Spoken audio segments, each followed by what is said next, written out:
Mas vamos meditar na palavra de Deus, uma temática, tempo de apostasia. Isso porque nos últimos dias as pessoas estão negando a fé com a maior facilidade.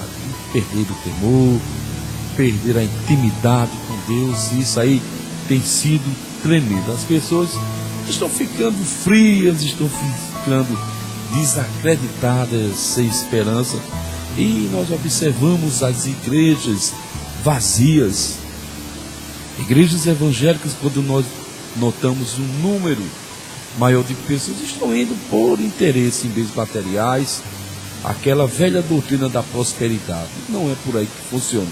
Então tudo isso aí é apostatação. Apostatar é negar, é mentir, é deixar, é abandonar a fé. Então as pessoas estão apostatando a fé, estão negando a Deus, estão abandonando o primeiro amor, que é Jesus Cristo. E com toda a autoridade, aos Hebreus, vamos ler a Bíblia, no capítulo 6, versículos 4, 5 e 6, escreveu a seguinte citação: ora, para aqueles que uma vez foram iluminados, provaram do dom celestial, tornaram-se participantes do Espírito Santo, experimentar a bondade da palavra de Deus e os poderes que era e que há de vir. Mas caíram, e é impossível que sejam reconduzidos ao arrependimento, pois para si mesmos estão crucificando de novo o Filho de Deus, sujeitando à desonra pública. Então as pessoas estão assim, brincando com a palavra de Deus, vão e volta. Aceita Jesus como Salvador. A Bíblia faz menção disso, daqueles que foram iluminados, que tiveram o entendimento do Espírito Santo, porque esse Espírito é que convence da justiça e do juízo. Então muitas pessoas são iluminadas, começam a entender a mensagem do Evangelho, aceita Jesus como Salvador, passa pelo batismo, muitas vezes entram no ministério como diácono, pastores, presbíteros, evangelistas, missionários, e de repente cai no mundo, vão e voltam no Evangelho, e a Bíblia diz que é impossível.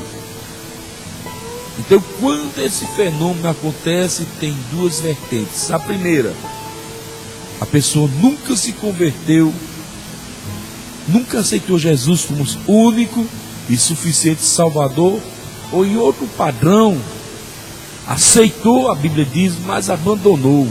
A Bíblia diz, é impossível que os que foram iluminados, que foi revelado a mensagem do Espírito Santo, volte a cair novamente. E se cair, não tem como voltar, porque estão crucificando Jesus novamente, expondo a vitupério, a nudez, a humilhação, a ser subjugado publicamente, momento que ele esteve ali na cruz do Calvário. Então isso é muito perigoso.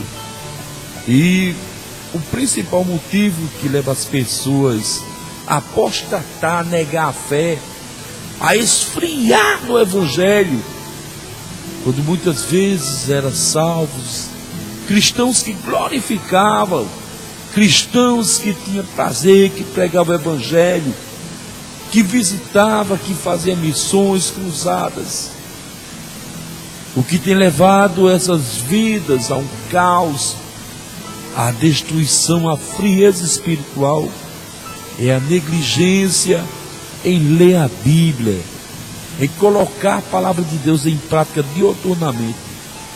Muitas vezes amanhece o dia e vai logo no seu celular, vai ver a mensagem das redes sociais, olhar quantos likes recebeu, olhar alguma coisa que aguça os sentidos. Outros responsáveis pelas empresas vai lá olhar na bolsa de valor como é que estão as suas finanças, ou se o caminhão que estava fora já chegou com a mercadoria. Quando a primeira leitura de um cristão e a última leitura de um cristão deve ser a palavra de Deus. É tanto que foi dito: buscai o reino de Deus em primeiro lugar, e as demais coisas vos serão acrescentadas. Então, negligenciar a leitura bíblica é incutir contra a santidade de Deus, é ficar susceptível a todos os tipos de tentações, a todos os tipos de ataques, de armadilhas do diabo. E Deus não quer isso. A leitura, o devocional, a intimidade deve estar em primeiro lugar. É tanto que no Antigo Testamento, no livro do profeta Oséias, capítulo 4, versículo 6, nós encontramos a seguinte citação: o meu povo foi destruído porque lhe faltou conhecimento. Também eu te rejeitei para que não sejas sacerdote diante de mim, visto que te esqueceste da lei de Deus, eu também me esquecerei dos vossos filhos.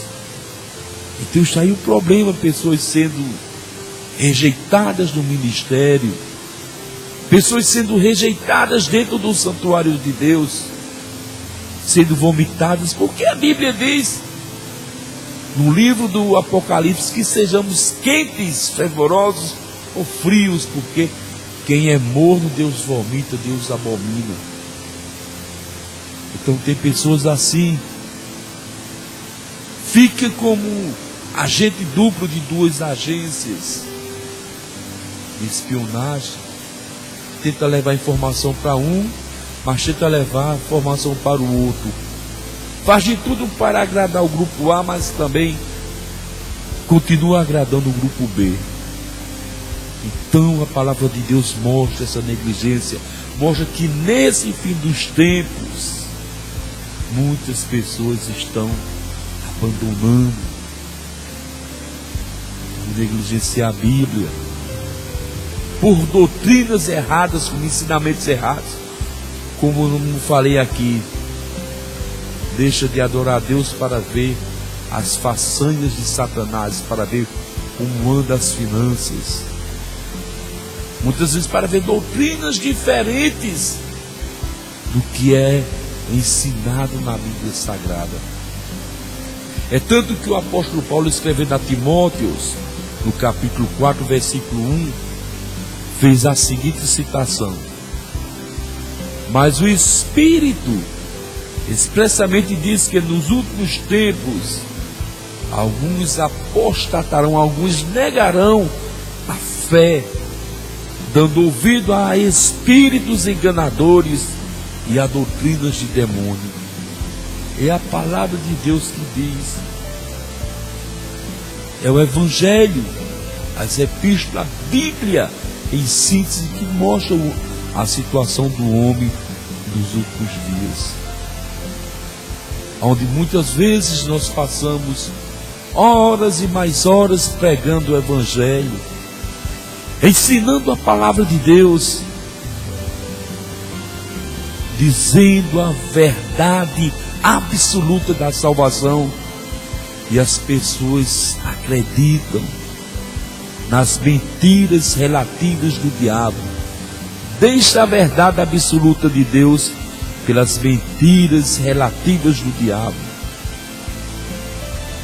Isto mostra que as pessoas não querem relacionar-se com Deus, e que muitas vezes tem até dificuldade em entender a Bíblia.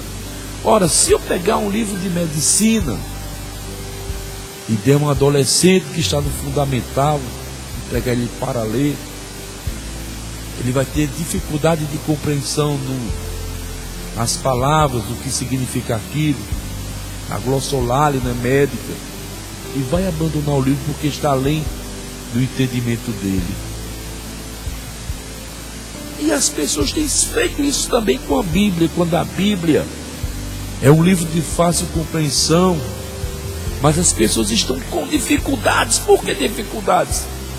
Porque não interagem, porque não pesquisa, porque não querem saber qual é o bom entendimento, qual é o bom relacionamento com Deus, não esse relacionamento social, onde muitas vezes nós temos 5.000 seguidores, que o outro tem mais 5 mil, que tem mais 5 mil, e assim sucessivamente.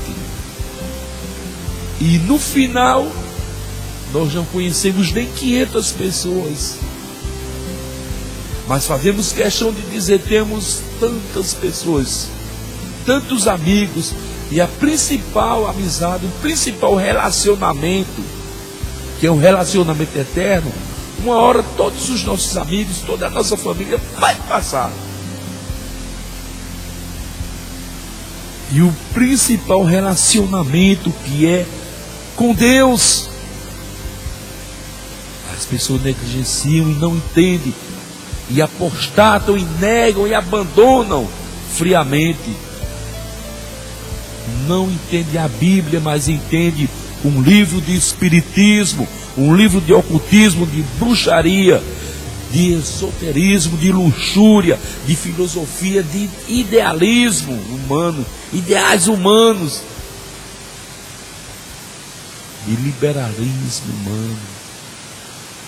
Livros enfadonhos, livros vazios, que não vai produzir, que não vai gerar nada para a nossa eternidade. Devemos conhecer a ciência, mas temos a obrigação de saber, de entender o nosso lado espiritual, porque ele é eterno. Então Paulo escreve na Timóteo, digo melhor, na primeira epístola, capítulo 4, e o versículo 7, fez a seguinte citação: mas rejeitai as fábulas profanas e de velhas, e exercita a ti mesmo em piedade. Piedade significa devoção, amor para com as coisas divinas. Olha, rejeita as fábulas profanas, deixa de lado e te dedica à piedade. Quantas pessoas não conhecem a história de Virgulino Ferreiro Lampião, de Epentese, de Augusto dos Anjos, de Voltaire? Isso é bom. Mas o importante, não conhece a vida de Jesus, o que Jesus fez para salvar a humanidade. Muitas vezes defende teses e mais teses de Allan Kardec, a Bíblia diz fábulas, mentiras profanas. Manda exercitar na piedade, leia a Bíblia. Piedade, compaixão pelo sentimento alheio. E nós não temos essa piedade, não temos compaixão nem da nossa alma, do nosso espírito, da nossa carne, que muitas vezes é cobrada por causa da desobediência, muitas vezes adoece, muitas vezes é subjugada pelos homens, sofre todos os tipos de rechaço, porque não temos piedade de nós mesmos. Porque se nós nos amássemos, se nós tivéssemos cuidado com a nossa vida, a primeira coisa não seria procurar um médico para a saúde, deveria procurar Deus para a saúde espiritual e a saúde material. Aí sim, não havendo uma resposta direta, iríamos aos médicos. Apostasia é o declínio da fé, é o mais alto degrau para a destruição eterna de uma alma. É uma forma severa de ofender-se a Deus, de fazer maldade com o Criador. E as pessoas dizem: eu creio em Deus, eu amo a Deus, eu obedeço a Deus, mas não é verdade. Porque se as pessoas só obedecessem, amassem, seguissem a Deus, a humanidade não chegaria ao caos que estamos enfrentando, a destruição iminente que estamos aí observando, como em Sodoma e como em Gomorra, como foi nos dias de Noé. Casavam-se, davam-se em casamento, até que o dilúvio veio e preencheu toda a terra. Se o homem realmente vivesse, amasse, obedecesse a Deus, nós não estaríamos nesta situação. É tanto que a Epístola de Tito, capítulo 1, versículo 16, diz o seguinte: confessam que conhecem a Deus, mas negam as obras, sendo abomináveis, desobedientes e reprovam toda a boa obra. É verdade. Diz que conhece, mas nega. Quando a gente chega num ambiente para pregar o evangelho, as pessoas começam logo com aquelas risadinhas de adolescentes quando assiste a primeira aula de sexo. Quem é professor sabe disso. Quando o professor dá a primeira aula de sexo, ele começa logo botando na boca as bochechinhas vermelhas, sai de sala de aula para fazer uma piadinha fora e volta de novo. Porque tem como uma coisa assim errada, feia, quando na verdade é um dom de Deus. E em relação ao evangelho, pessoas idôneas de 20, 30, 40, 70 anos, quando nós vamos pregar o evangelho, eles começam com aquela risadinha, como se a gente estivéssemos falando de um assunto contundente e picante, quando na realidade são palavras de conforto, palavras que geram vidas, palavras que redimem o mais vil dos pecadores. E as pessoas têm adentrado por este caminho de engano, de sofrimento. Apostasia é uma realidade que foi instaurada por Satanás e está levando muitas pessoas à destruição. Então tome consciência do seu pecado, renove-se diante de Deus, para que você possa gozar dessa alegria que os cristãos têm, dessa liberdade verdadeira de expressão que todo cristão tem de anunciar as boas novas de paz e anunciar as boas novas de salvação. Que o Senhor vos abençoe rica e abundantemente.